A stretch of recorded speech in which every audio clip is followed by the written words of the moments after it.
I found my guru on Craigslist. I found him under the heading Prayer Circle Forming. We agreed to meet in the parking lot of Vaughn's. The plan was to drive to the Hindu temple in Malibu and hang out. I had just come off reading Autobiography of a Yogi by Yogananda and was very moved by it and found myself on a new spiritual pathway where I made an effort to incorporate the practice of quiet meditation into my daily life. My wife was troubled by this because we are Catholic and attend services every Sunday. Hearing that I was going to a Hindu temple to visit other gods with a guru from another religion I met on Craigslist.com did not sit well with her. Not that I was looking for something that the Catholic Church was not providing. I always felt a deep connection with Christ and wholly respected the traditions of Catholicism, minus the pederasty, torture in the name of God, and indiscriminate massacre of the Indians, of course. The vision I had on the mountain flung me in a different direction. In a way, I felt it symbolized burning up my old self and old belief system, but I could have been overanalyzing it. I wanted something more. I wanted to accept everything and come to a point of transcendence where I could embrace a new, fresh spiritual confidence that put me at one with all. Brian, my guru, picked me up in his Toyota RAV4 in the light rain in Bond's parking lot. He was a young guy, about 25, with sparkling bright eyes, tall, dark-featured. He radiated loving kindness and humility. "Hey, bro, we only got a half hour or so because I need to pick up my son from his mom's house," Ryan said. "That's cool. I'm glad we finally met." We had been communicating through emails for a month or so and finally had the chance to talk on the phone.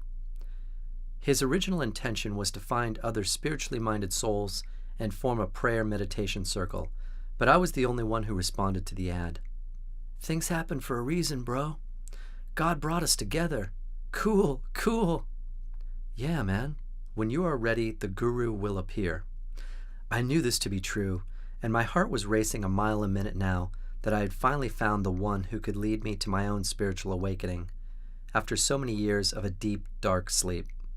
I had the feeling of a slave who is suddenly set free, or an invalid who is suddenly made to walk again by some miracle. "Are you vegan, man?" I asked. For some reason, I couldn't see my guru munching cheeseburgers and fries for lunch. "Absolutely, always." "Are you like, you don't go with women?" "Right now I don't, but it's not a prob. If I find a friend and I want to connect with her on a deeper level, we might choose to make that commitment." "So you don't have urges to, procreate?" I wanted to see truly how far he was going with the guru thing. "No, and diet helps a lot, but when you reach a certain point spiritually, you sublimate the sex instinct into divine love, much like a nun or monk does." "How does that work?" "Instinct is transformed into prana, divine nourishment." "Cool. It comes when you meditate, and some people can live without food or water for years, bro." I was getting very confused, but liked to hear that my guru was trying to live a pure life. It seemed like a mighty test for a young man in our sexually driven, media overload American culture. I tried to go into some of my deeper personal stuff. It was easier to open up with him, he being a guru and all. "Something's wrong with me, man, and it oscillates, between big-time fear and desire stuff and feeling this overall loss of meaning. I'm looking for something, but I don't know what," I stammered. "I get it, bro. It's sort of like big-time hopelessness down in the world, don't know what I'm supposed to be doing here kind of shit." "Yeah, bro, totally," he said with sympathy. "And sometimes I'm scared, really scared, and then sometimes I feel like I'm really overcoming fear and desire, but most of the time I'm just a beast, with my beast nature." He laughed. "Just part of the journey, bro." I told him about my near-death experience and earlier wanting to end my life. "Don't take your own life, bro. That's bad." "Like you end up in hell, right?" "There is no hell, but what's in your mind. But yeah, puts you in a bad place." "Like how?"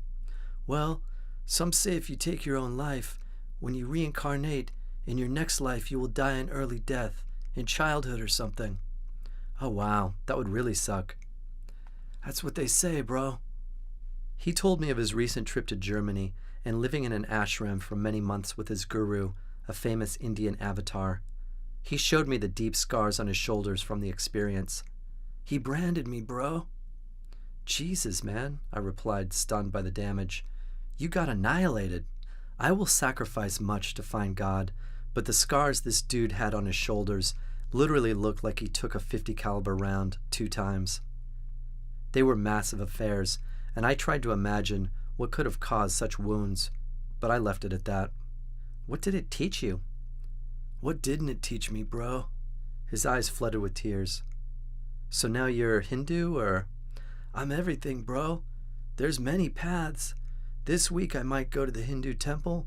Next week I might go with the Hare Krishnas, or the Greek Orthodox Church downtown, or in a sweat lodge. Or I might just walk up on top of a hill above my apartments and be with God there. That's cool, man. Way cool. I could dig that. For so long, everyone I knew had only one way, their way, the right way, the one and only way. I knew that there were many ways, that all really led back to the same way. When I was going to kill myself, I had this weird vision, really strong, that I was on fire while I sat there meditating. What do you think that means? That's your thing, bro. Just for you and no one else. I even heard the crackling of the fire, loud. Did you hear crickets? No. Crickets means you're about to start a new journey. If you hear horse hooves, you've already started. At the Hindu temple, we removed our shoes and went in to prostrate ourselves at the feet of Krishna. Ryan led me about as we paid tribute to the various major and minor deities of the Hindu pantheon. There were a lot of deities, too many to keep up with. I had no idea. Ryan knew them all well and explained the significance of each, but I retained little of what he said. Krishna is basically Babaji or Christ. I don't get it. I thought Babaji was like an avatar. I mean Mahavatar, who still walks around on Earth inspiring and helping people. I have a little tiff with Babaji right now. What do you mean? Nothing. I don't want to go into it. He had a tiff with God? A part of me really wanted to know, and a part of me really didn't want to know. A week later, I learned that Ryan was in the hospital.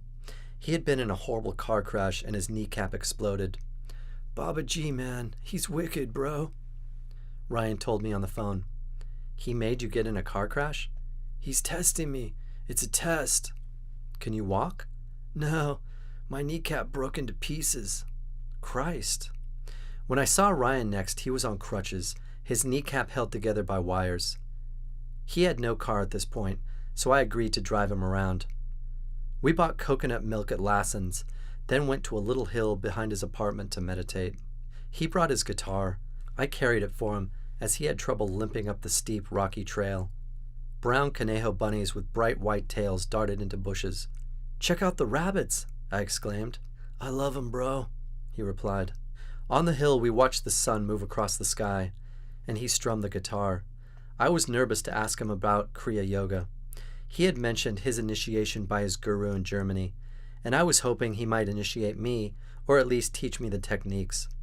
I had been trying for months to get Kriya initiation through the Self-Realization Fellowship, but found they were very strict in their dissemination of the ancient practice.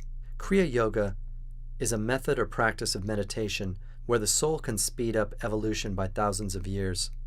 Essentially, according to the autobiography of a yogi, it works like this.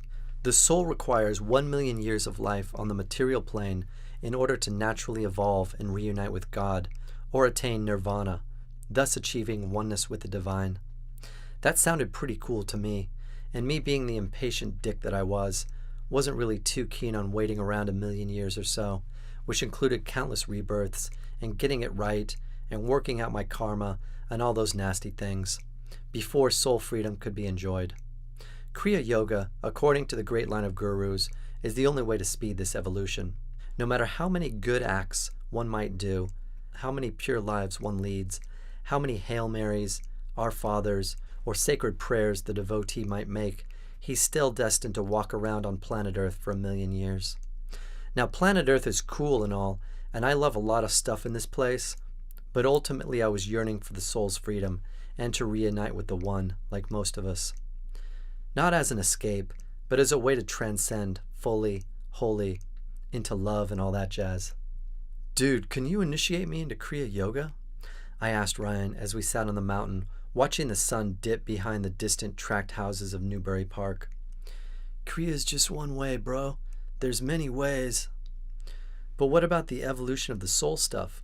I'm not sure I want to do this a million times. Do what? Like this, keep coming back. He laughed. I'm not so good at it now. I know I probably got a really, really long ways to go, I said earnestly. Don't worry about it, bro. Why do you think Babaji crushed your knee? I asked. I can't go into it, bro. A few beats of silence passed. You know what you need? I know exactly what you need. We headed back down to his apartment, and he rolled a joint. I don't smoke pot. I don't take any drugs. This is natural, pure shit. It's not a drug, bro. I know, but still, I don't really do that. Any kind of chemical tweaks me out. I don't even drink coffee. I think it's what you really need to open yourself up to the world. I don't know, man. Once you open up and expand your heart, the love just flows. You got a lot of darkness, bro, if you don't mind me saying. Yeah, but I don't do that stuff. I don't drink alcohol either. Try it and see how it feels. I don't know, man. Just try it, bro. No big deal. I don't know. Do it, bro. When your guru offers you a joint, what do? Generally, you take him up on the offer, but I could just see myself driving around, whacked out of my mind, going back to my family and acting like a regular ass. He was adamant about getting me to toke out. I complained about my sore back to change the subject. I couldn't fully turn my head due to a recent sports injury. He lit the joint and took a few puffs, offered it to me. I went into the bathroom to hide. When I came out, the room was thick with pot smoke, and Ryan was putting towels in a backpack. Want me to heal your back, bro? Okay. I'll take you to a sacred place. Whoa, okay. Will it take long? It's not far.